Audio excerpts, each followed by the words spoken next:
그러니까 꼭 세상에는 어떤 나쁜 일도 오로지 나쁜 면만 있는 건 아니에요. 이제 큰 병에 걸려서 열이 한번 확 나면 그러니까.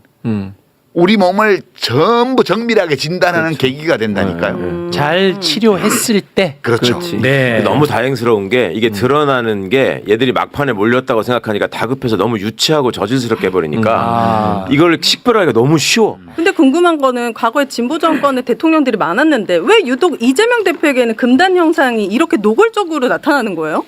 아 그게 너무 이상해요. 노무현 대통령 때 한번 나타났죠. 일단 그때 이제 했던 유명한 말이 전용욱이 했던 다음에는 대학 나온 사람이 대통령 해야 된다라는 말에 모든 게 담겨 있었죠. 그렇지. 그게. 네. 근데 그때 이제 노무현 대통령 탄핵에 실패하고 이것들이 역풍을 한번 맞았잖아요. 네. 그러니까 그때는 잠깐 움츠러들 수밖에 없었고 그냥 선거를 통해서 지들이 계속 이겼다고 생각을 했기 때문에 그걸로 정리할 수 있다고 생각을 했죠. 그리고 이명박이가 대통령이 된 거고. 근데 지금 이제 이재명 대통령이 되는 거는 얘네들이 볼 때는 걔들 기준으로 노무현보다 더 심각한 사람인 거야. 성장 과정이나 학벌이나 그래도 노무현 대통령은 상고 명문 상고라도 나온 저걸로 얘들이 뭐라도 이거 고등학교는 나왔네 이렇게라도 할 수 있었는데 이재명은 그것도 아니잖아 지금. 그러니까 초등학교 졸업하시고. 그렇죠. 네. 중학교 고등학교는 못 다녔으니까. 공장 다녔잖아, 공장. 그러니까 내가 왜 작년에 여기 나와서 그 얘기 했잖아요. 암세포론에 빗대어서 이제 이 국힘당이나 네. 이런 윤석열 정권 설명한 적이 있잖아요. 네. 지금 그때 이제 그 한 얘기 중에 내가 암이 원래 발병했던 환부가 있는데 거기 수술을 하면 다른 데서 막 암세포들이 증식해서 그걸 전이되었다 이렇게 보통 얘기를 하는데 네네네. 그게 전이된 게 아니고 원래 거기 있던 그러니까 암세포가 옮아간 게 아니고 거기도 원래 암세포가 있었다고요. 이게 한 곳을 도려내니까 다른 것들이 골기한 거예요. 그래서 이 암에 대한 외과 수술이 그 우리가 고기 있는 암만 발견을 했을 따름이지 사이즈가 작은 암들 그러니까 10억 개 이상의 암세포가 돼야 뭉쳐져야 사진으로 잡히거든요. 그러니까 뭐 100만 개, 200만 개 정도로 증식한 암세포는 사진에 안 잡혀서 그걸 모르고 있는 거예요. 지금 우리가 보는 이거는 윤석열이라는 이 암의 환부를 도려냈잖아요. 네. 국회에서 1차 시술을 계엄 해제를 하고 네. 탄핵을 해서 1차 시술을 했고 계엄 해제가 1차 시술, 네. 국회 탄핵이 2차 시술, 그리고 헌법재판소의 탄핵 인용이 3차 시술로 드러냈잖아요. 네. 드러내고 이 과정에서 이 암과 교신하고 있던 다른 암 조직들이 차례차례 걸기한 거예요. 그게 한덕수, 최상목 등등의 모피아들. 예? 네. 그다음에 거쳐서 대법원까지. 조이대. 이게 서로 교신하는 암세포들이 어디까지 퍼져 있느냐를 우리가 거의 다 본 것 같아요. 이제 우리 과제는 어떻게 이것들을 적절한 첫 시술을 하고 시술이 필요한 데는 그 요법을 쓰고 그렇게 해서 어떻게 우리 사회가 건강한 몸으로 다시 올라설 수 있는가. 그렇죠. 이제 이거를 앞으로 시간을 두고 해야 돼요. 네. 너무 불안해하고 너무 비관에 빠질 필요가 없어요. 왜냐하면 문제를 일으키고 범죄를 저지르는 거는 내란 세력이고. 그건 맞죠. 우리 지금 대통령 탄핵 이후에 유일하게 정통성 있는 국민들이 직접 선출한 권력기관은 국회예요. 국회 그렇습니다. 하나밖에 없어요. 네. 이 사법부는 시험 봐서 제도로 된 사람이어서 민주적 정통성을 가진 권력기관이 아니에요. 네. 그러니까 헌법에도 국회가 맨 앞에 나오잖아요. 네. 아, 대통령보다 앞에 나옵니다. 헌법에도 맨 먼저 국회가 나와요. 그래서 입법권은 국회에 속한다. 그게 딱 첫 문장입니다. 입법권을 가지고 있는 게 국회이기 때문에 국회가 헌법에 의거해서 이 내란을 차례차례 다 진압할 수 있어요. 이 사법부의 마지막 3차 내란까지도 다 할 수 있습니다. 그러니까 지금 최욱 씨는 이 범죄를 적발하고 도려내고 진압하고 이런 쪽에서 지금 하고 있는데 왜 흥분해서 막 비탄에 잠긴 소리를 내냐고. 피해가 너무 크니까요, 솔직히. 아니 근데 이것도 웃겨. 민주적 정당성이 가장 많은 게 국회라고 하셨는데 국회는 막 조롱하고 욕하고 비판하고 뭐든지 다 해도 되는데 민주적 정당성이 가장 없는 사법부는 비판해도 욕먹고 뭐 잘못했다고 얘기만 해도 완전 쓰레기 취급받아. 네. 이게 너무 견제 장치가 없어서 그런 것 같아요. 한 번도 판사가 잘못했을 때 제대로 처벌한 역사가 없잖아요. 처벌한 적도 없고 비판도 못했다니까. 그러면 난리를 치니까. 얘기하면 뭐 최강 유튜브가 얘기하면 저 성격 나빠서 저래 맞아. 이렇게 얘기한단 말이야. 사법부 존중 안 한다고 그러고. 너무 과격하다 그러고. 그러니까 사실은 탄핵을 해야 된다고 얘기하는 이유도 사법부가 잘못했을 때 거기에 대해서 국민이 아무리 비판한들 야 재판에 대해서 너희가 그럴 수 있어? 이러면서 무시하고 깔보잖아요. 그렇죠. 그게 일반적이에요. 재판은 어떤 재판이든 존중받아야 돼. 거기에 대해서 비판하면 안 돼. 이런 논리예요. 왜 그러냐 하면 사실 과거에는 검찰 비판도 함부로 못했어요. 정치인들이 국회의원들이. 법원 비판은 더더욱 그래요. 왜냐하면 선거를 하다 보면 소소한 법률 위반이 있을 수 있잖아요. 그렇죠. 그럼 검사들이 다 10명이 다 소소한 위반이 있어도 나만 평소에 검찰을 깠기 때문에 나만 기소할 거냐. 이게 기소편의주의야. 그렇지. 그죠? 그러고 나면 법원에 가면 평소에 내가 법원도 깠어. 그럼 판사가 보고 이거 많이 깠던 놈이네. 이거 최강욱이네, 이거. 그러니까 법원의 정치적 편향성과 교만, 독선 이런 것이 검찰의 기소 편의주의하고 결합하면 법원이 정치화되고 정치가 사법화되고 이렇게 해서 민주주의를 법치주의가 파괴하는 무서운 결과를 초래할 수 있다고 이번에 두 분의 이번 소수 의견인데. 대법관 소수 의견 이 얘기예요. 이 얘기. 예. 이 그분들이 지극히 상식적인 얘기를 한 거라고 사실은. 그리고 정확히 조희대와 9명의 대법관들은 정확하게 그 짓을 한 거예요. 그렇습니다. 네. 지금 이 세상이 얼마나 미쳐 돌아가냐면 네. 대한민국이 이제 법치주의 국가인데 법에 근거해서 방송에서 논평하잖아. 욕을 바가지로 먹습니다. 나이브하다고. 그렇지. 나이브하다고 지금 법 얘기 좀 그만하라고. 세상 물정 모른다. 그 나이브라는 말이 물정 모르는 그런 뜻이거든요. 네. 물정 모르는. 네. 이게 세상이 얼마나 미쳐 돌아간다는 방증입니까? 맞아요. 그러니까 딱 시작이 이제 그거예요. 야, 내라는 법에 있어서 일으킨 거야. 그렇지. 이렇게 돼버리니까. 맞습니다. 그리고 아까 유시민 작가님 말씀하셔서 참 제가 꼭 좀 드리고 싶었던 말씀이 있었는데 먼저 포문을 이 물꼬를 터주셔서 너무 반가웠는데 사실 민주당에 있을 때 이제 대법관 동의안이 계속 올라왔었잖아요. 그걸 다 통과시켜줬잖아. 네. 민주당이. 뭐 저기 그 800원 판사 오석준 뭐 이런 거 다 있었잖아요. 그러면 그때마다 내부에서 이거 확실하게 날려야 된다. 이런 사람들 시키면 안 된다. 그러면 앞으로도 이런 사람 또 보낸다. 그렇게 얘기할 때마다 그때는 이제 무슨 논리가 있었냐면 아니 그래도 김명수 대법원장이 우리 정부에서 임명한 대법원장인데 그 사람이 제청한 사람이니까 김명수를 어느 정도 그걸 힘을 실어줘야지. 여기서 김명수가 안 그래도 임기 막판인데 오석준까지 날리면 김명수는 아무것도 못하고 이제 나간다. 그래서 그것도 있고 얘 날리면 더 못된 애 데리고 온다. 네, 뭐 그러니까 어차피 윤석열은 안 받아줄 거니까 예, 그렇게 이제 얘기를 많이 하면서 그리고 또 다른 한편으로는 아까 이제 유 작가님 말씀하신 것처럼 괜히 그렇게 얘기했다가 나 나중에 혹시 저기 하면 어떻게 하는 생각들이 분명히 있고 있어요. 그래서 위축돼 있었던 거야. 분명히 있고 근데 그 말을 자기라고는 얘기를 안 하고 이재명 대표 핑계를 냈어요. 이재명 대표 재판도 많은데 불리하다. 굳이 사법부를 자극할 필요가 있냐. 그러면 제가 아니 그거하고 저거하고 상관없다. 그거 그러면 잘해준다고 그래서 쟤들이 봐줄 것이냐. 봐주고 그거 전혀 절대 그렇지 않다. 증명됐어 이번에. 네. 10명 다. 그러니까요. 조희대 포함해서 10명 다. 증명됐다. 했잖아. 그게 막 속이 터져 죽겠다네. 그러니까 저를 오히려 막 이렇게 뭐랄까 과격분자. 자제를 시켜. 너야말로 재판 최강욱이 많은데 진짜 네가 자꾸 그러면 너무 튀어.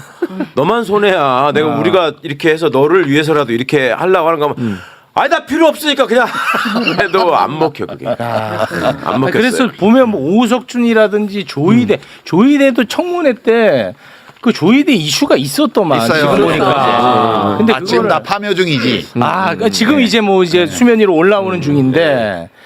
근데 그런 것들을 다 이제 동의를 해줬던 거지. 자 이제 이런 얘기는 사실 다 아는 얘기고 이제 네. 이제 그 최욱 씨가 뭐가 불안한지 나는 안 불안하거든 지금.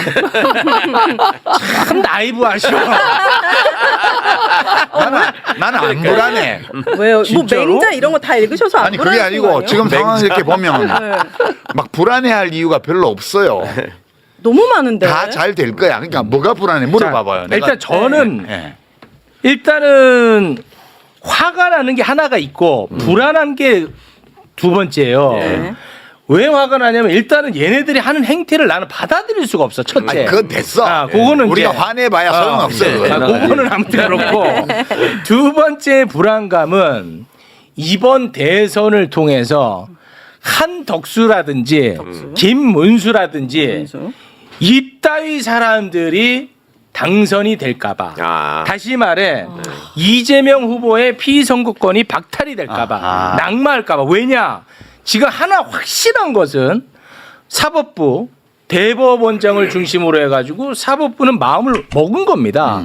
이재명만은 안 된다는 그거 먹었잖아요. 예. 이거에 대한 이견은 있을 수 없다고 봅니다. 자 그러면 한 번 마음 먹었어. 그럼 이거 안 밀어붙일까요? 그들의 머리를 다 쥐어짜서 어떻게 해서든 해내려고 하겠죠. 하겠지. 그 불안감이 굉장히 크다는 거예요. 근데 그게 그쪽에서 그렇게 하리라는 거는 지금 이미 대법원 판결이라든가 그렇죠. 그다음에 서울고법에서 하루 만에 와. 집행관까지 네. 뭐 인편으로 출석 요구서를 보내는 심지어 두 군데. 네. 인천지법이랑 와. 서울 남부지법이랑 보냈잖아요. 근데 대단하더라. 그거는 그쪽에서 하는 건데 우리가 대항 수단이 없으면 불안해져요. 근데 민주당과 국회가 이제 국회의 권한에 그 막을 수 있는 수단이 다 있고 그렇죠. 그다음에 민주당이 연대하는 여러 정당들과 함께 국회를 꽉 잡고 있어요. 네. 이게 3분의 2가 안 될 따름이지 과반으로 할 수 있는 거는 뭐든지 다 할 수 있어 즉각적으로. 네. 그래서 이제 제가 하나하나 해볼게요. 그 이제 15일 날 지금 공판 일정이 잡혔잖아요. 네, 그렇습니다. 이제 저쪽의 목표는 그러니까 조희대의 목표는 네. 6월 2일까지 예. 이재명의 후보 자격을 박탈하는 형 확정. 예. 그렇죠. 그게 목표잖아요. 네. 그렇죠. 그 우리 쪽의 목표는 뭐냐? 어떤 재판도 이나 오늘 이후로 진행될 수 없도록 만드는 거예요. 그렇지. 이게 목표예요. 그렇게 그러면 해야 돼. 어떤 재판도 그 15일 파기환송심 네. 첫 공판 네. 그것이 안 열리게 만들어야 돼요. 그렇습니다. 네. 그날만 안 열리는 게 아니고 그 다른 재판들도 다 선거운동 기간에 다 연기되도록 만들고 네. 하여튼 6월 3일까지는 이재명 후보의 어떤 재판도 안 열리게? 안 열리게 하는 거예요. 그게 가능하냐고요? 가능하죠. 어떻게요? 우선 15일 날 공판을 하려면 닷새 전까지 출석 요구서를 네. 송달이 돼야 돼요. 전달을 해야 돼요. 전달. 본인에게 아니면 이재명에게 이재명에게 피고인 이재명에게 전달이 돼야 돼. 전달. 근데 그거를 이제 우편으로 보내면 집에 지금 선거운동 없으니까. 때문에 막 다니고 있으니까 집에 없을 거 아니야. 네. 네. 대표실에 보내도 수령 안 할 수 있잖아. 네. 그래서 이제 인편으로 보내라고 했는데 우리 최강 유튜버가 다 얘기했어. 그 사람들은 인천지법 집행관은 인천지법 관할구역에서만 하는 거고 아. 남부지법은 여의도가 있기 때문에 거기 한 건데 직장이 있어서 남부지법 집행관은 남부지법 관할구역에서만 하는 거야. 그죠? 아, 네. 다른데 못 가요? 뭐 못 가요. 강원도 그럴 권한이 없어요. 아, 못 가요. 예, 그러니까 이재명 대표가 집에 안 가고 국회에 안 오면 되는 거야. 일단. 지금 두 번- 댓글이 지금 나이브하다고 많이 들리는데. 두 번째. 모든 재판을 선거운동 기간에 다 이후로 연기하라고 지금 요구를 했잖아요. 맞습니다. 그 12일까지. 그 12일까지 결정하라고 그랬는데 결정 안 하면 탄핵해야 돼요. 네. 탄핵해야죠. 탄핵하면 재판 열릴 수 없어요. 아니 저 15일 재판이. 자 제가 좀 말 끊어 죄송합니다만 12일까지 시한을 줬고 네.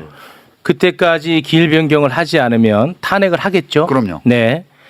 탄핵을 하면 또 서울고법은 재빠르게 또 다른 재판부로 네. 바로 또 배당을 해버립니다. 네, 배당해서 또 집행관 시켜서 또 보내겠지. 집행관 250명을 투입시킵니다. 그것만 하는 게 아니고 지금은 이제 준비에 들어갈 게 이제 어느 시점에서 누구를 탄핵하느냐는 이제 이 작전의 영역이에요. 지금은 네. 피차간의 법 기술을 동원해서 네네네. 피차간의 수싸움을 하는 과정이기 때문에 지금 민주당 의총을 열어서 집행부에다가 탄핵을 포함한 법관 탄핵을 포함한 모든 걸 다 위임해 놓은 상황이잖아요. 네. 거기도 머리 좋은 사람 많아요. 이 싸움은 판사들은 법은 잘 알지 모르지만 싸움을 해본 적은 별로 없어요. 요 민주당은 싸움의 전문가들이야. 아 그러네. 예, 수많은 전투 경력을 지니고 있는 요 집단하고 이렇게 저 싸움을 업어로 하는 요 국회의원 집단하고 그냥 법복만 가지고 뭐 그냥 지 맘대로 하던 판사들하고 싸우면 누가 이길 것 같아. 그러니까 나는 아 그런가? 뭐 대법원장 하나만 먼저 탄핵하냐 뭐 9명 포함해서 10명을 한꺼번에 탄핵하냐 고법 부장판사 지금 이재권 부장판사 포함해서 배석 판사 둘까지 그 대등재판부 네. 합의부 거기 3명을 다 탄핵하냐 이재권 혼자만 탄핵하냐 이런 복잡한 수사함들이 있는데 네. 어느 시점에서 탄핵하냐 그거는 민주당이 맡기라고요. 알아서 해요 거기서. 그 전문가니까. 우리 지금 나는 어떤 느낌이 드냐면 국대 축구 시합 하는데 월드컵 본선 가가지고 와씨 그거 배수를 왜 그렇게 해? 뭐 아니 그 슈팅을 깔아서 차야지 왜 위로 차냐고. 그럼 뭐라 그래 축구 선수들이 야 네가 해 네가. 그나마 지금. 그 정도면 다행인데 제가 보기에는 저는 이창호하고 조은현이 바둑 두고 있는데 왜 그 아마 따도 왜 그 5급짜리가 따도. 앉아가지고 초수를 저거를 저기다가 안 두고 이건데 거기 선수들이에요. 아, 그래요? 선수들한테 맡겨놔요. 그럼 선수들도 이렇게 대법원이 파기환송할 거라고는 생각 못했죠. 그것까지는 나는 이제 우리 그때 나는 사실 좀 불안했어요. 네. 불안하다고 날짜가. 얘기를 했고 왜냐하면 네. 그냥 생각해봐요. 그냥 무죄로 해서 상고 기각할 거면 천천히 하지. 어차피 재판은 이재명 후보가 대통령 되면 중단되는데 그걸 뭐 서두를 이유가 한 개도 없잖아요. 그러니까 무죄로 털어주기 위해서 서두른다는 거는 상상할 수 하기 어려운 거였어요. 네. 근데 뭔가 이상하다 이거. 그래서 지기현과 아울러서 조희대 이름도 아침 저녁으로 불러야 할지 모르겠다. 그렇게 얘기를 했는데 네. 그렇지만 그 논거는 뭐였냐면 다 상식적으로 생각한 거예요. 그렇죠. 법리적으로 상식적으로 볼 때 항소심 완전 무죄를 엎으려면 정밀한 법리 검토가 있어야 되기 때문에 이게 짧은 시간 안에 그걸 하기는 어렵다. 네. 고로 이렇게 일정을 빨리 잡았다는 것은 무죄. 그냥 그게 상고 기각이다. 음. 이게 상식적인 판단인데 조이대가 뭐 털어주고 싶어하는 사람은 아니지만 아니지만. 시간적으로 말이 안 돼 해서 사람들이 이건 상고 기각인가 이렇게 갔던 거지. 그렇지. 생방송 중계도 나는 이게 좀 긍정적으로 나올 줄 알았어요. 대국민에게 그러니까 생방송. 미친 자들의 미친 짓을 예측하지 못했다고 해가지고 진짜. 상식과 법리에 의거해서 네. 그걸 예측했던 분들을 나이브하다고 말할 수는 없어요. 그렇죠, 그렇죠. 네. 그러니까 요 부위는 암세포가 없을 거라고 생각했는데 네. 거기 암세포가 터져 나온 거잖아. 맞습니다. 그러니까 우리가 오진했다. 싸움의 기술이 있느냐. 저는 이제 이 사법 관료 집단이 법원 관료 집단이 얼마나 취약한지를 보이는 징후가 벌써 드러나고 있다고 생각해요. 그 대표적인 예가 민주당이 법원 행정처장을 불러다 놓고 너 6만 페이지 다 읽었어? 12명이 다 읽었어? 이렇게 차분하게 물어보니까 네. 다 읽었다고 했잖아요. 읽었다고 했습니다. 분명히 읽었다고 했어. 형사기록 전자스캔으로 기록은 모두 보셨다라고 그렇게 확인은 되고 있습니다. 그러니까 그 다음에 바로 로그 기록 내놔봐. 이렇게 갔잖아요. 그러면 이게 이제 국힘 같은 경우면 싸움을 해본 양아치 집단 같으면 내가 언제 그랬어? 갑자기? 이렇게 나오는 거거든. 원래. 내가 언제 봤다고 했어? 내가 언제 스캔을 했다고 그랬지. 봤다고 일로 바꿨다고 그랬지. 내가 언제 봤다고 그랬어? 막 이렇게. 그게 싸움이거든. 그게 싸움이야. 근데 여기서 뭐라 그러냐면 이제 바로 조선일보나 이런 것들을 통해서 흘리는 얘기가 맨 처음에 나온 제목이 뭐였습니까? 상고는 원래 다 안 보고 하는 거다. 이렇게 했다가 그게 이제 그러면 안 봤다는 자백이잖아. 이렇게 될 것 같으니까 그렇지. 또 제목이 바뀌어요. 상고 심판 구조를 잘 모르고 정치적 공격을 하는 거다. 이런 식으로 말을 바꿨거든요. 네. 근데 그것도 익명의 관계자로 숨어서 했잖아요. 네. 그게 이미 불안하다는 거예요. 그렇죠. 이거에 긁혔다는 거예요. 원래 대법원은 말 안 해. 네. 원래는. 원래는 말할 필요가 없어. 자기들이 최고의 권한을 가지고 있는 최고 법원이기 때문에 우리는 뭐 역해되는 놈들하고 말 섞고 이러는 사람들이 아니야. 그냥 꾹 다물고 가만히 있다가 그냥 판결하면 그만이야. 니들이 어쩔 건데. 근데 지금 거의 수다맨이에요. 그러니까 이게 그러니까 다급하다는 거구나. 그럼 실제로 이게 그런 걱정들을 하시잖아요. 조희대가 처음부터 이 날짜 다 헤아려 보고 6월 3일 전에 날릴 수 없을 것 같으면 왜 이걸 시작했겠냐. 맞아요. 이게 이제 가장 중요한 불안론의 근거예요. 그렇습니다. 매우 전략적일 것이다. 조희대가 바보냐. 그렇지. 전략적으로 다 그게 법을 다 아는 애들인데. 바보야. 근데 바보야. 그거를 바보가 아니라고 존재하니까 얘기가 자꾸 안 풀리는 거예요. 그다음부터. 그러니까 이제 불안감의 원인이 뭐냐 하면 불안감이라는 것은 상대가 나쁜 의도를 가지고 나를 공격해 올 때. 그러니까 지금은 이제 유권자 시민들의 투표권을 공격해 온 거잖아. 네. 그러니까 기호 1번 후보를 삭제해 버림으로써 무투표 당선시키겠다는 거 아니야. 심각하다. 이거잖아. 예. 그러니까 이제 시민들은 지금 나의 참정권, 나의 헌법상의 권리를 대법원한테 뺏기게 생겼기 때문에 네. 화도 나고 이거 못 찾아오면 어떡하지? 이거 완전히 네, 뺏기면 어떻게 맞아요. 하지? 불안하고. 일단은 항소심 재판부에서 무죄를 했기 때문에 시간이 더 걸리게 됐잖아. 지난번 항소심에서 유죄했으면 5월 1일 날 완전히 끝난 거예요. 끝났어. 3월 26일에 네. 만약에 유죄 나왔으면 끝났다고. 아찔하다고. 나 그 생각하면 아주 내가 아찔해. 김문수 대통령이라고. 그래. 토할 것 같아 진짜. 너무 아니 5월 1일 날 아웃시켰으면 5월 1일부터 5월 12일까지 아직 열흘 기간이 남았잖아요. 네. 그럼 민주당에서 다른 후보를 냈어요. 그럼 어. 그래도 대선은 또 이겨. 나는 그렇게 생각해요. 어. 다행히 항소심 재판부에서 무죄를 했기 때문에 와. 시간이 걸리는 거예요. 지금 문제는 속도전이거든. 그렇습니다. 속도전인데 그러면 조희대는 뭘 했냐 하면 원래 2심에서 유죄가 올라오면 5월 1일 날 보내려고 미리 준비한 거예요. 그런 것 같아요. 그럼 못 보냈네. 그렇죠. 무죄 와가지고 네. 그럼 다시 보내야지. 그렇죠. 그 생각만 한 야, 거예요. 그래갖고 빨리빨리 해가지고 단순하게. 후다닥 해가지고 유죄 선고를 한 거야. 음. 했는데 지들이 어쩔 건데라고 했는데 어쩌고 있잖아 지금. 아. 지금 다 탄핵당하게 생겼어. 이 국회가 감히 우리를 탄핵한다고 상상도 못했는데 헌법에 다 있는데 그 사람은 헌법을 잘 몰라. 어. 헌법에 제적 의원 과반수로 그냥 탄핵하게 돼 있다고. 조희대 외 9명은 단 한 번도 자기들에게 도전을 해왔던 세력들이 없었구나. 단 한 번도. 그런 걸 겪어본 적이 없어. 겪어본 적이 없어. 상상한 적도 없어. 그리고 국회가 법을 개정해 가지고 자신들의 위상을 바꿔버릴 수 있다는 그렇지. 것도 상상한 적이 없어요. 이번에.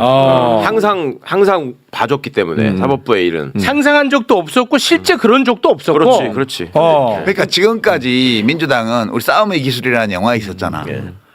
거기 보면 이제 어떤 맨날 맞고 다니는 고등학생을 네. 어떤 옛날 쌈좀 해본 아저씨가 갈치잖아. 네네. 백윤식 씨인가? 네. 갈치는데 배우가 그거잖아. 맨날 폰만 잡고 이렇게 쌈만 하는 놈은 너 그러다가 좀 이따 피똥 싼다? 이렇게 하고 와라바시 딱 나무젓가락 딱 꺾어서 확 찌르면 그냥 골로 가는 거야 이게. 그러니까 지금까지 국회에서는 대법원에 대해서 무기가 다 있는데도 이 무기를 한 번도 사용한 적이 없고 맞아. 맨날 빈손으로 말로 아. 이렇게 투덜투덜만 해왔단 말이야. 네. 근데 저쪽에서 암수를 쓴 거잖아. 이게 지금 이 싸움의 양상은 서로 말로 다투는 또는 법으로 다투는 관계가 아니고 뭐 권한쟁의를 하거나 이게 아니고 조희대와 9명의 대법관들이 법과 법률과 관행과 자기들 내규를 다 어기면서 그렇습니다. 이게 무협지에서도 서로 겨룰 때 초식이라고 그러잖아. 서로 정해진 초식이 있어. 근데 이걸 안 하고 암수를 쓰는 거잖아. 암수 반칙을 한 거라고. 테이블로 머리를 찍었어. 네. 그러니까 주먹으로 이렇게 하기로 했는데 반칙을. 갑자기 돌멩이로 쳤단 말이야. 그러니까 나무젓가락 꺾어서 찌르는 게 정당한 거야 이제는. 그렇습니다. 이제 국회 쪽에서 자기들이 가지고 있는 무기를 다 꺼내는 거야. 유시민 작가님 말씀에 좀 보태자면 조희대의 생각은 아까 말씀처럼 원래 항소심에서 유죄가 될 거라고 확신을 하고 있었던 것 같아요. 네. 그래서 그거 오면은 빨리 내가 정리해야지라고 하고 있다가 이게 안 되니까 이제 할 수 없이 내가 나서서 내 손에 피를 묻혀야겠네. 여기까지는 생각한 것 같고 그리고 본인 생각할 때 내가 대법원장인데 그리고 전원합의체에서 이렇게 저렇게 말 들어보니까 압도적으로 이제 이게 될 것 같은데 그러면 내가 생중계로 국민들한테 이재명은 이러이러하게 거짓말을 한 나쁜 사람입니다라고 얘기를 하면 끝나는 줄 판이 확 뒤집힐 거라 생각했어요. 선거에 왜냐면- 영향을 끼칠 것이다. 그렇죠. 왜냐하면 내가 대법원장이니까. 아. 그리고 자기가 그 안에서 한마디 하면 사람들이 이렇게 막 신용을 하거든. 그러니까 원래 윤석열이가 저 용산에 가서도 막무가내로 달린 게 지가 검찰총장 때 했던 짓을 그대로 하고 있는데 그게 안 먹히는 거라고 했잖아요. 아, 그렇죠. 똑같아. 생각하는 수준이나 사고방식이나 아. 틀이 조희대도 그 안에서만 쭉 이렇게 있었던 사람이고 네. 그러니까 조희대 입장에서는 아니 내가 처음 국민들 앞에 가서 이걸 얘기를 하면 이건 흔들린다. 이거 엎을 수 있다라고 생각한 거지. 개뿔 흔들려. 네. 아니 이재명 지지 여론은 더 강고해졌고. 그렇습니다. 그다음에 여야 간에 지금 정당 간의 우여론 하나도 변화가 없어요. 네. 약간 일부 여론조사에서 변화가 있어 보이는 정당 지지율이 붙었다 이런 것들은 그 최종 경선에 여론조사 반을 썼기 때문에 아. 그게 가동되어서 그렇죠. 그냥 수치상 붙은 거예요. 이거는 붙을 수가 없는 거야 지금. 그러니까 여론은 오히려 더 이재명 후보에게 유리해졌고 민주당. 그렇죠. 그다음에 국회는 무기고를 열어가지고. 지금 무기를 다 꺼내와서 지금 장전하고 있는 거야. 지금 일단 장전하고 탄창 끼우고 조희대는 그거 보고 있겠죠. 보고 있죠. 그러고는 이제 우리가 12일 날까지 니네 안 하면 음. 이제 쳐들어갈 거야. 네. 라고 지금 선포해 놓은 상태예요. 그렇습니다. 예, 그리고 지금까지 우리가 이걸 안 쓴 거는 니들을 존중해서 안 썼던 거야. 근데 니들이 반칙을 썼기 때문에 우리도 이걸 쓸 수밖에 없어. 라고 지금 통보를 해온 상황이에요. 그러니까 이 우열을 논하면 누가 우위에 있다? 아, 국회가 국회다. 우위에 있어요. 그런 어떤 무기의 면에서나 여론 지형의 면에서도 그런데 그 여론 지형은 조이대가 지금 생각하지 않았던 거예요. 조이대는 아, 그러니까 이런 상상도 싸움을 못했겠지. 해본 적이 없기 때문에 그럴 것 같네. 여론이 이렇게 될 거라고 생각 안 했어요. 아, 들어보니 그러네. 또 하나 이 싸움에 이 사람들이 질 수밖에 없는 게 어쨌거나 소수거든요 지금 사법부가. 네. 그리고 갖고 있는 무기라고 하는 게 시간이 한정이 돼 있고 되게 촉박한 상황에서 되게 무리를 많이 써야 돼요. 그 지금. 형사소송법 무리수를 써야 때문에 되는데. 마음대로 싸울 수도 없어 자기들은. 예, 예. 그렇죠. 근데 무리수를 써야 되는데 얘들은 애초에 그 법안에서 움직이는 거라는 전제가 또 국민들 머릿속에 있어. 그러니까 그걸 벗어나서 싸우면 일단 국민 지지는 절대 못 받아요. 그러면 내부 결속이라도 확실하게 해가지고 똘똘 뭉쳐서 네. 나 우리 조이대 건드리면 우리도 하는 거 다 해가지고 내가 다 죽일 거야. 예를 들면 이렇게 해야 돼요. 네. 물러 죽일 건데. 그러니까 그나마 그렇게 해야 되는데 사법부라는 이 구성의 특징이 전에부터 유시민 선배님 그랬잖아요. 사법부라는 건 관념 속에만 있는 거고 개개 판사들이 그냥 있는 거다 별개로 다 군집으로. 네. 그러니까 그 내부에서 지금 나 조이대 때문에 판사 못 하겠다고 생각하는 사람이 훨씬 많아요. 대부분이에요. 아. 그러니까 이게 내부 결집도 안 돼. 그렇지. 그러니까 이게 싸울래야 싸울 재간이 없는 거예요 지금. 아니, 그러면 요거 하나 좀 여쭤보겠습니다. 조희대는 5월 1일에 이재명 날릴 생각이 확고했던 것 같습니다. 그렇죠. 예. 조희대 빼고 나머지 대법관 9명 그리고 지금 서울 고범 이 자식들도 네. 아주 문제가 많은데 네. 이 사람들은 각자의 자리에서 자기가 생각하는 방식대로 이렇게 움직이는 거예요? 아니면은 뭔가 서로 좀 조율이 된 상태에서 큰 흐름 속에서 같이 움직이는 거예요? 그 이 얘기도 내가 작년부터 이제 그 내란 나고 나서 그 얘기 한번 했는데 자꾸 우리가 이제 불안감에 빠질 때는 어떤 생각을 할 때 빠지냐 하면 이 모든 것들을 뒤에서 내다보고 조종하고 컨트롤하는 어떤 빅브라더가 네. 있다. 예. 그래서 모든 것들이 이 음모에 입각해서 시나리오에 따라서 착착 진행되고 이러면 공포감에 살아. 아, 그게 접니다. 그게 저예요. 근데 이 윤석열의 내란부터 시작해 12월 3일 계엄의 밤부터 시작해서 지금까지 어느 쪽도 양 진영 모두가 그러니까 내란 세력이든 민주 세력이든 전체를 컨트롤하는 센터는 없어요. 모든 행위 주체들이 자기의 목표와 욕망과 자기가 가지고 있는 무기를 동원해서 각자 옳다고 믿는 방향으로 움직이고 있는 거거든. 그러니까 저쪽 조이대와 그 사법부의 뒤쪽에서 누가 움직이는 사람이 있을 수는 있어요.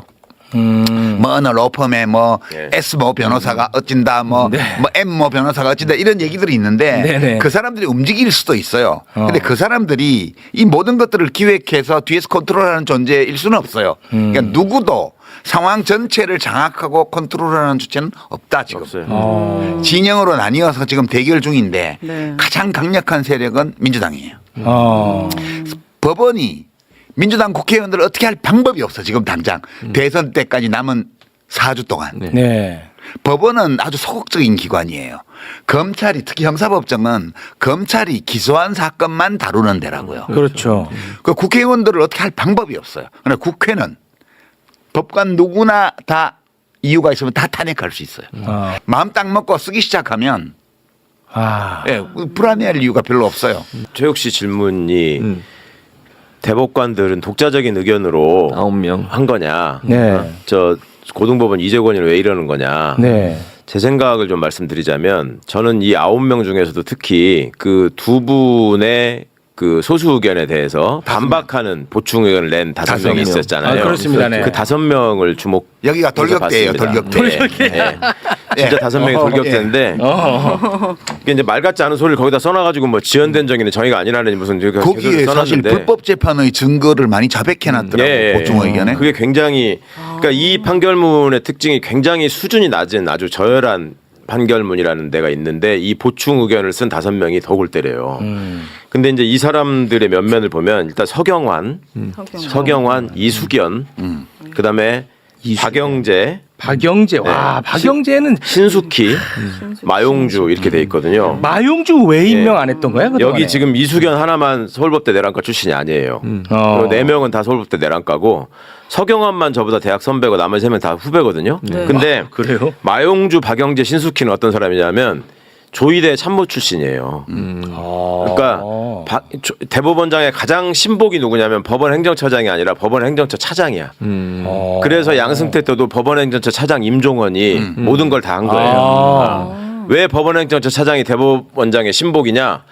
굳은 일을 대법원장의 의중에 있는 굳은 일을 다 맡아서 하고 나중에 대법관 시켜주는 자리야 그게. 원래 옛날부터. 근데 그 박영재가 법원행정처 차장 출신이에요. 그 다음에 신숙희는 법원행정처의 실장 출신인데 여기다가 여성 몫으로 한 명씩을 둔 자리에 가서 있었던 거예요. 그러니까 신숙희 입장에서는 이 조이대가 은인이야 은인. 자기를 출세시켜준 은인이에요. 마용주는 수석재판연구관 출신이에요. 수석재판연구관이라는 건 뭐냐면 대법관들이 지금 봤다는 보고서의 최종 책임자가 수석재판연구관이에요. 수석재판연구관은 매일매일 대법원장한테 찾아가서 문안 드리고 보고 드리는 사람이야. 그러니까 이 세 사람은 그러니까 박영재가 주심인 것도 제가 보기엔 이유가 있어요. 그러니까 제일 믿을 만한 놈을 주심으로 박아놓고 그리고 형식적인 주심이었잖아요. 얘는 기록도 보기 전에 전압으로 가버린 거잖아. 그렇습니다. 네. 그렇게도 토를 안 달 사람을 해놓은 거야 지금. 이걸 만약에 주심을 이윤구 대법관이나 오경미 시켜놨으면 그럼 절대 뭐라고 못합니다. 하지? 이거 전압에서. 네. 그게 서부에 오경미 대법관이 거기 들어가 있었잖아요. 그렇습니다. 예, 예. 박영재 대법관이 네. 이제 그 그 네명 중에 주심으로 하나로. 된 서부에 예. 오경미 대법관이 들어 있었거든. 그러니까 네. 서부에 보내놓으면 합의가 안 되고 네, 절대 안 돼요. 시간만 끌기 때문에 거기를 제껴버리고 그냥 형식적으로 스쳐 지나와서 그렇죠. 네. 전합으로 전원 합의체로 올라온 거예요. 아. 이제 다 이제 재구성이 이 사건이 다 재구성돼요, 그죠? 네. 그러니까 그런 게 너무너무 뻔히 보이고 근데 그렇게 사사로워 대한민국 대법원의 대법관들이 그러니까 이게 문제라는 거예요. 그러니까 사법 암세포라 관료라고 말을 하는 게 처참하다. 우리가 기대하는 진짜 거는 처참하다. 씨. 야, 저 대법관이라고 하는 거는 판사는 저찌인데 대법관이 되면 저스티스라고 불러요. 호칭 자체가 달라져. 영미법에서도. 그리고 미국의 경우에는 이 연방 대법원의 대법관들을 지혜의 9기둥이라고 그래요. 지혜로운 9기둥. 근데 이것들은 기둥이 아니고 그냥 쫄자들이야. 그러니까 지금 가장 쫄자들 3명을 내가 지금 먼저 말씀을 드린 거고 판사 출신들이 이런 얘기를 합니다. 그러니까 헌재에서는 이제 그 이번에 문영배 재판관이 퇴임하고 그런 얘기를 했잖아요. 이게 먼저 빨리 이 결론을 내린 사람들이 기다려줄 필요가 있었다. 네. 그리고 그걸 위해서 설득을 했다 이런 얘기를 하잖아요. 네. 그럼 설득이 가능하고 토론이 가능한 이유가 근본적으로 따져보면 뭐가 있냐면 사람의 본능을 배제할 수 없어요. 헌법재판관들은 헌법재판소장이나 권한대행 시켜주는 사람이 아니야. 그렇지. 네. 333으로 헌법재판소장은 네. 333으로 되는 거고 헌법재판소장은 그냥 원오브 댐인 거예요. 그러니까 나타나는 극명한 차이가 헌법재판소 결정은 헌법재판소장이 8대1로 극단적인 소수에 들어가는 경우도 있습니다. 맞아요. 그런 경우도 있어요. 네. 근데 대법원에는 절대 불가능해. 내가 지난번에 대법원장이 다 설명했잖아요. 대법관을 추천하잖아. 네. 제청하잖아. 대법원은 대법원장이 대법관들을 제청해야지만 그 다음에 대통령이 임명을 하고 그러니까 국회 동의를 거쳐서 대통령이 임명하는 거예요. 그러니까 대법원장이 다 묻은 사람들이야 이렇게. 그렇네. 이런 사람들이 딱 나서가지고 아니 대법원장님이 하자는데 당신들 2명이서 지금 이러는 게 말이 안 돼. 우리가 딱 이렇게 하고 스크럼 짜는 아까 돌격대 역할을 한 거예요. 그러니까 이런 모습들이 저는 이게 너무 슬픈 거예요. 그러니까 우리가 가지고 있었던 그 기둥 역할을 해달라는 기대가 전혀 의미가 없어지게 된 거고. 서울고법 형사합의 7부 이재건 부장판사는 대법관 지금 예비 후보 아니에요? 예, 그렇게 돼 있더라고요. 그런데 이제 이번에 막히게 생겼어. 안 그래요? 네, 그러니까 이제 이재권 얘기를 드리자면 이재권은 왜? 마용주하고 저기 신숙희하고 대학 동기야. 근데 이 기수가 23기인데요. 23기가 이미 3명의 대법관이 됐어요. 그래가지고 사실상 어려워 지금 기수에서 대법관이 너무 많이 나와서. 그런데 이재권이가 5월 2일 날 그냥 저질러 버린 거는 원래 이게 제주도 출신으로 되게 성실하고 말을 잘 듣는 착한 스타일이에요. 대부분의 판사들이 성실하고 말을 잘 듣는 그렇죠. 착한 스타일이에요.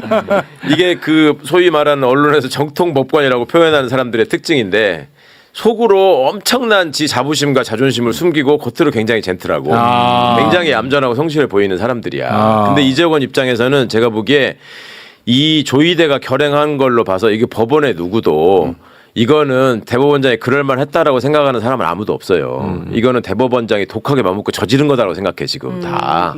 그러면 이재권은 그 전에 양승태 비서실에 있었던 비서실 판사예요. 그러니까 대법원장이라는 위치가 얼마나 존귀하고 존엄한 것인지를 비서로서 본 친구야. 이재권은 몇 년 동안을. 그러니까 대법원장이 결행을 했는데 내가 이 상황에서 최선을 다해서 이거를 보필을 해야지 나한테 문이 열린다라고 5월 2일까지 생각했을 거예요. 근데 문이 닫혔어. 근데 지금 아니잖아. 어떡하냐 이제. 그럼 심각해지네. 지금 심각해진 거야. 그럼 머리가 복잡하네. 고민하겠지. 지금 눈앞이 캄캄할 그렇지. 거야. 거기에다가 민주당은 12일까지 답변 내놓으라고 해놨잖아.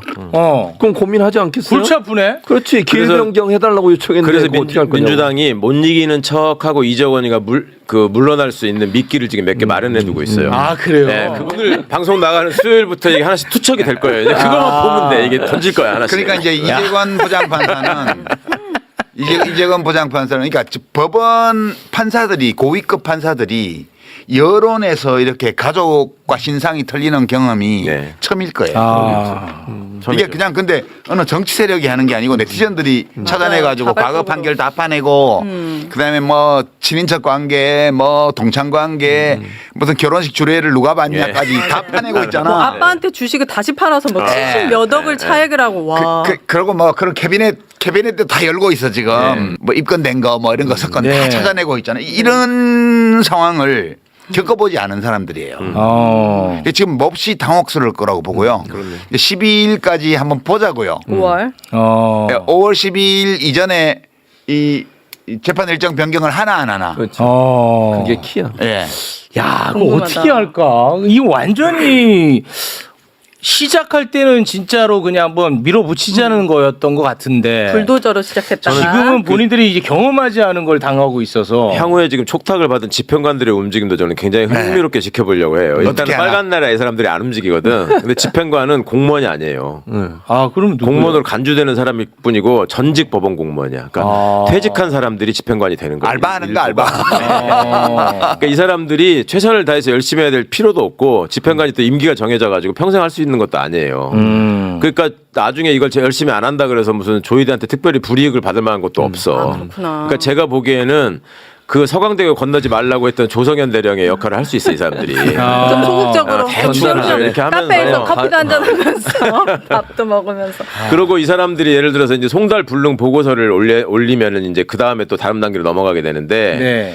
그걸 쓸 가능성이 높아 보여요. 이 사람들이 여기 끼어가지고 자기들이 욕을 먹을 이유가 없거든 지금. 네. 갑자기 자기들한테 원래 안 하던 짓을 그렇지. 자기들한테 하는 일이 아니야. 원래 그게. 우편으로 보내다가 마지막에 되도 안 하면 하는 건데. 근데 이게 갑자기 얼마나 왔기 웃겨요. 때문에. 15일이 공판기일로 잡혔다는 건 언론이 보도해서 다 알아. 온 국민이. 네. 네. 근데 공식적으로 법 절차상으로는 피고인 이재명은 아직 몰라. 그렇죠. 그렇죠. 피고인 잘 이재명은 몰라. 언제 알게 법적으로. 되냐면 받을 때. 그 통지서를 받아야 아는 거야. 공식적으로는. 근데 실제로 이재명 후보는 모릅니다. 몰라요. 네. 모르죠. 지금 몰라요. 너무 바빠. 몰라. 윤석열도 계속 안 받았잖아요. 아니 심지어. 실제로 모르더라고. 아 그래요? 아, 그래요? 네. 어떻게 알아요? 친해요? 이재명 대표님이랑? 아니 근데 말씀을 들어보니까 아무런 근거 없이 내가 대법관에 대해서 너무 높게 평가를 해왔던 것 그게 같아. 항상 문제라니까. 근거는 없어. 내가 뭐 본 적이 있냐 뭐냐. 너무 필요 이상으로 고평가를 해왔어. 말씀이 뭐 다 맞을지 아닐지 모르겠지만 너무 사사롭게 움직였다. 근데 그게 맞을 가능성이 높은 게 이자들이 대한민국에서 가장 중대한 사태가 펼쳐졌던 내란 때는 입을 다물고 있었다. 입 안 다물었어. 그리고 자기 뭐라고 했죠? 그 다음 날 아침에 얘기했잖아. 저 대법원장. 그러니까, 살펴보겠다고.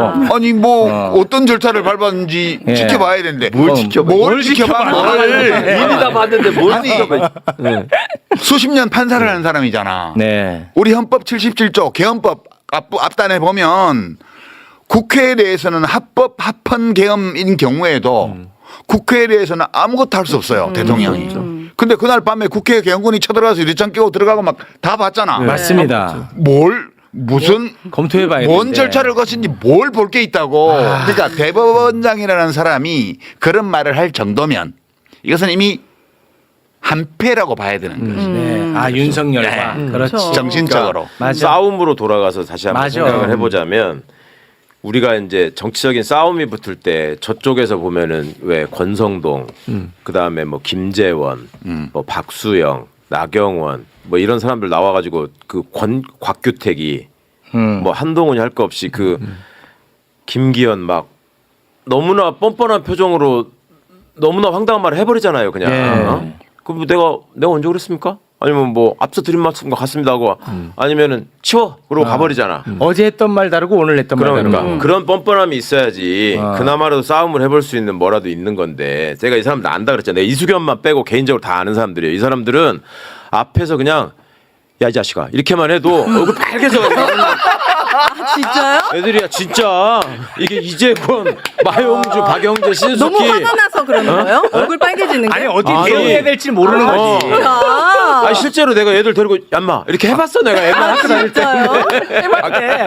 고귀한 분들이셔서 아, 오정 TV를 좀 모셔야겠네 이 여덟. 아니 그러면 여론이 진짜 중요하겠네. 그렇다니까. 여론이. 그래 지금 밤잠 못 잔다니까. 여론이 폭발하고 여론이 그냥 국민들 여론뿐만 아니라 판사들도 지금 그렇지. 엄청 이 사람들한테 뭐라고 하고 있어요. 지금 현재 실명 비판하고 있더라고요. 맞아요. 두 근데 명이나 했죠. 정권이 교체돼도 이 사람들이 내란범에 대해서도 이제 뭐 판결할 거 아니에요. 대법관 이 사람들이. 맞습니다. 네. 이건 어떤 견제 장치나 뭔가 대책이 있어야 되는 거 아 아니에요? 그래서 이런 일이 없었다면 예를 들어 지금 내란 형사재판 관련해 가지고도 얘네들이 다 털어줬을 가능성이 있어. 자 봐봐. 얘네들하고 직접적 관련이 있는 법원 폭동에 대해서도 아무 말도 안 했어요. 그게 윤석열과 관계됐기 때문에 말을 안 했나 보네. 지금 보니까. 아, 이제 그 나하고 동향이거든. 그 동향. 조이대. 조이대 대법원장이 경주 그 월성 그것도 똑같아. 아. 면은 다른데. 네, 그런데 이제 경주 사람들이 성향이 어떠냐면 되게 순해요. 순한데 고집이 세. 아, 고집이. 순한데 고집이 세다는 건 뭐? 순한데 고집이 센 사람들이 있어요. 그런 사람 대책이 없거든. 네. 맞아요. 이게 순하지 않고 뭐가 잔머리를 굴리고 이런 사람들은 타협이 돼. 눈치를 살피고. 근데 이렇게 순하고 고집이 센 사람은 그냥 자기 생각대로만 가는 거예요. 이 조이대 대법원장은 지금 자기 일을 저질러 놓고 이게 뭔지를 지금 잘 파악을 못 하고 있을 거야. 아. 그리고 이 문제가 원래는 이렇게 할 필요가 없었어요. 왜냐하면 이재명 후보가 대통령 될 거거든. 그러면 그 헌법 몇 조예요? 84조. 형사소출을 받지 예, 않는 형사소출을 받지 않는다는 이 불소추권. 이거 해석이 아직 해석을 대법원이 원래 내놔야 돼요. 이게 이 상황이 벌어지면 우리는 재판을 할 거다 안 할 거다. 근데 안 내놓고 엉뚱하게 이재명 재판을 파기환송하는 걸 했잖아. 네. 원래는 이건 중단하는 거다 이랬으면 이걸 서두를 이유가 한 개도 없어요. 어차피 이재명 후보가 대통령이 될 거기 때문에. 근데 이 지금까지 한 걸로 보면 대통령이 당선이 돼도 재판을 할 것 같아. 하려고 할 것 같아. 네. 그러면 이거는 결국은 권한쟁의 심판 청구해서 헌법재판소로 가야 돼. 네. 그러면 그냥 그렇게 생각하겠지. 지들이 깝깝하면 우리 계속 재판을 하고 헌법재판소로 권한쟁의 신청하겠지. 이렇게 생각하겠지? 아니요. 이게 잘 들어봐요. 그 조희대 씨. 조이대 씨. 잘 들어보세요. 어. 특검 안 되니까 특검? 이번 이 재판 불법 재판에 대해서 어. 여러 가지 범죄 혐의점이 많아요. 그럼. 배당도 하기 전에 이미 재판 기록을 봤다든가. 그렇지. 이런 불법의 혐의가 짙어요 지금. 그렇습니다. 그리고 네. 서부에 회부하기도 전에 이미 전압기일을 지정했다든가 이런 의혹들이 그렇지. 다 있습니다. 맞습니다. 특검 도입해가지고 이번 이 불법 재판의 혐의에 대해서 다 파야 돼요. 그렇죠. 이 공격을 그대들이 감당해야 됩니다. 지금 이대로 가면. 그렇습니다. 네, 그 네. 점은 저는 얘기해주고 싶어요. 이 쇼츠로 잘 만들어봐요. 이재건 부장판사도 계속 이렇게 가시면 그렇지. 대법관 가는 앞길이 완전 꽉 막혀요. 꽉 막혀. 이러시면 안 됩니다. 우리 헌법이 규정한 대로 법리와 양심에 따라서 재판 진행을 해야 돼요. 그렇습니다. 그러면 다소간의 어떤 가능성이 보일 수도 있어요. 음. 그러나 이대로 이렇게 당일날 하루에 막 5가지 결정을 막 해버리는 예. 이런 식으로 재판 진행하면요. 예. 특검 대상이다. 이게- 이재권 판사님 편하게 사셔야죠. 그럼 일부러 고난을 자초할 거예요. 아니, 편하게 뭔데 사셔야죠. 필요는 없지. 뿐만 아니라 형사소송법을 지금 개정하려고 그래요. 그러니까 그것도 이 대법원의 이런 태도 때문에 일어난 일이에요. 사실은 그거 하기 상당히 부담스럽잖아. 네. 형사소송법에 대해서 대통령으로 임명된 사람, 그러니까 선출된 사람은 재판을 받지 않는다는 걸 명확하게 쓰는 개정안을 민주당이 지금 추진하고 있어요. 네. 이게 대법원 사태 때문에 이렇게 된 거예요. 그렇습니다. 만약 그게 없었으면 할 수 있겠어요? 맞아. 그러니까 자기들이 이제 그냥 뭐 밟은 거예요. 한마디로 얘기하면. 그러니까 조의대는 사법 개혁의 선구자입니다. 그렇죠. 네, 윤석열은 검찰 개혁의 선봉자. 아니 정말 진짜 중요한 인물들이야. 안 결론적으로. 그랬으면 방금 말씀하신 그렇죠. 것처럼 이런 얘기 꺼내기 어려워요. 어려워. 아니 더 맞아요. 어려운 게 그거예요. 대법관 숫자 늘리는 늘린 거, 거하고 30명으로. 재판을 헌법소원 대상으로 삼는 맞아. 거 이거는 말도 못 꺼냈던 얘기예요. 그렇지. 사실은. 심지어 5월 2일에도 대법관 늘리는 얘기를 했을 때 웃었습니다. 네. 지금 웃음이 안 나와요. 맞아. 늘려야지. 내가 무조건. 그렇게 얘기하니까 웃었잖아. 100명 지금은 안 웃겨. 그럼. 조희대 네. 대법원장 대법원이 최고법원이라고 계속 뭐 법원행정처장도 얘기하는데 네. 이 탄핵 당하시면 헌법재판관들 앞에 가서 소명하셔야 돼요. 그렇죠. 거기 앉아가지고. 맞아. 그 얘기 많이 하셔. 그 얘기 좀 많이 해줘요. 그래. 윤석열이처럼. 그렇지. 출석. 좋다. 평생 피자가 붙은 자리에 안 앉아봤잖아. 어. 근데 피청구인, 피청구인이지. 예, 맞아요. 피청구인 자리에 앉아가지고 어. 사실 심리도 받고요, 네, 신문을 봤죠. 의견 진술도 해야 되고요. 아 이거 좋다. 한번 해보세요. 인생에 대해서 많은 걸 깨닫게 될 느끼게 거예요. 아 사법부 요거는 개혁의 선구자가 되겠네. 아, 진짜 조의대가 역할을 한 겁니다. 네. 네. 그러면 이런 문제가 생겼을 때 그 자기들보다 모르는 사람한테 얘기라도 듣고 전략을 짜야 될 거 아니에요. 그러면 네. 조희대가 목적 달성을 하려면 그 주변에서 이걸 도와줘야 될 사람이 있을 거 아니야. 네. 아, 그냥 네. 모여가지고 얘기해주고 전략 짜주고. 조언해줄 사람. 끼케야 그런 얘기 해줄 사람들 수준이 지금 뭐 얘기되고 있는 김앤장 변호사 뭐 이런 것들하고는 그건 쌈거리도 안 되고 예를 들면 뭐 김기현, 나경원, 권성동 이런 것들이 붙어야 돼요. 막 그렇고 지저분하게 싸우는 것들이.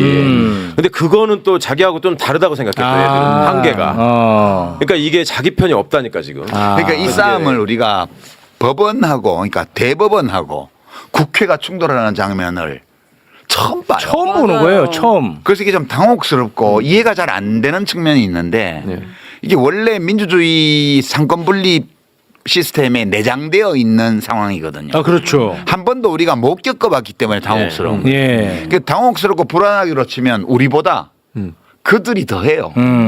첫 경험이니까. 예. 네. 그러니까 더 불안하면 지는 거야. 아 좋습니다.